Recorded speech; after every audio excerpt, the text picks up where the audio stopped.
یہ صرف عرض وطن پاکستان کی کہانی نہیں ہے، پورے 56-57 اسلامی ملک ہمدردی کے دو بول بولنے سے قبل بھی ان لفظوں کو تولتے ہیں کہ اس سے کسی کی ناراضگی تو نہیں ہوتی۔ جب مسلمان اتنا بزدل ہو جائے گا، اتنا کمزور ہو جائے گا، تو پھر اللہ کو ایسے لوگوں کی کوئی ضرورت نہیں ہے۔ پھر ذلت، رسوائی، نکبت مقدر ہوگی اور وہ آپ کے سامنے ہے۔ وَأَنْتُمُ الْأَعْلَوْنَ إِن كُنتُم مُؤْمِنِينَ، تم سر بلند ہو کر مومن بن کے رہو، عزت کا تاج تمہارے سر پہ رکھوں گا، یہ میرے رب کا وعدہ ہے، لیکن شرط یہ ہے کہ تم مومن بن کے رہو۔ اور آج دنیا کا مکروہ اور دوہرا چہرہ بھی سامنے آ گیا، جو انسانی حقوق کی بات کرتے ہیں، کتوں اور بلیوں کے حقوق پہ تنظیمیں بنا رکھی ہیں۔ آج بلکتے بچے، یہ ایک تصویر دیکھی نہیں جاتی کہ ایک حاملہ عورت کٹ جاتی ہے تو اس کے پیٹ سے ادھورا بچہ ایک شخص ہاتھ میں اٹھائے ہوئے دہائی دے رہا ہے۔ ظلم ظلم ہے، بڑھتا ہے تو مٹ جاتا ہے، اور خون خون ہے، بہتا ہے تو جم جاتا ہے۔ کاش کہ آج ہمارے آیان سلطنت کچھ سوچیں کہ ہم نے اللہ کے حضور پیش ہونا ہے۔ اس وقت سب سے اہم کردار اگر کوئی شخص ادا کر سکتا ہے تو وہ سعودی ولی عہد محمد بن سلیمان ہے، کہ جس کی آواز پر پوری امت جمع ہو سکتی ہے۔ اس وقت کفر متحد ہے، اس وقت پورے یہودی دنیا کے اسرائیل میں جمع ہو رہے ہیں مسلمانوں کے خون کا تماشا دیکھنے کے لیے، اور 56-57 اسلامی ملک ان کو پرواہ ہی نہیں ہے۔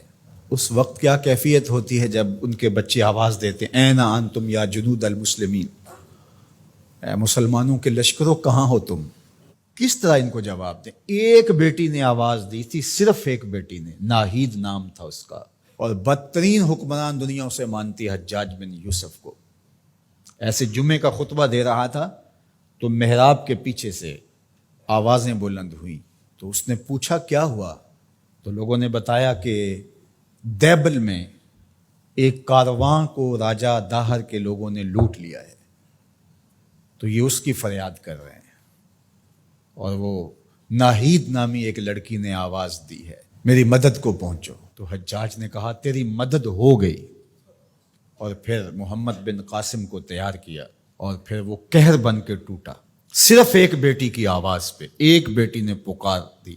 آج کتنی بیٹیاں ہیں، کتنے بچے ہیں، آج وہ نام لے لے کے آوازیں دے رہے ہیں، لیکن ہے کہ کسی کی زندگی کا لف و نشر غیر مرتب ہو، کسی کی نیند میں خلل آ جائے، کسی کے عیش و عشرت میں، کسی کے طرز زندگی میں فرق پڑ جائے۔ بے حسی کی یہ کیفیت ماضی میں کبھی نہیں دیکھی تھی جو آج دیکھنے کو مل رہی ہے۔ آہستہ آہستہ ہمیں مادیت زدہ کر کے، مسائل میں الجھا کر کے ہمیں اس جگہ پہ کھڑا کر دیا گیا کہ ہم کسی قابل نہیں رہے، لیکن اگر ہم سچے دل سے رب کے حضور حاضر ہو جائیں اور مظلوم کی داد رسی کے لیے کھڑے ہوں، تو اللہ آسمان سے بھی رحمت نازل کرے، زمین سے بھی رحمت نازل فرمائے۔ اللہ آسانیاں کرے اور فلسطینیوں کو کامل فتح یاب فرمائے، اور اللہ اس امت کو کھویا ہوا وقار دے، اور 56 اسلامی ممالک کو غیرت مند حکمران عطا فرمائے، اور اپنی خاص کرم نوازیاں اللہ میرے وطن اور تمام بلاد اسلامیہ کے شامل حال فرمائے۔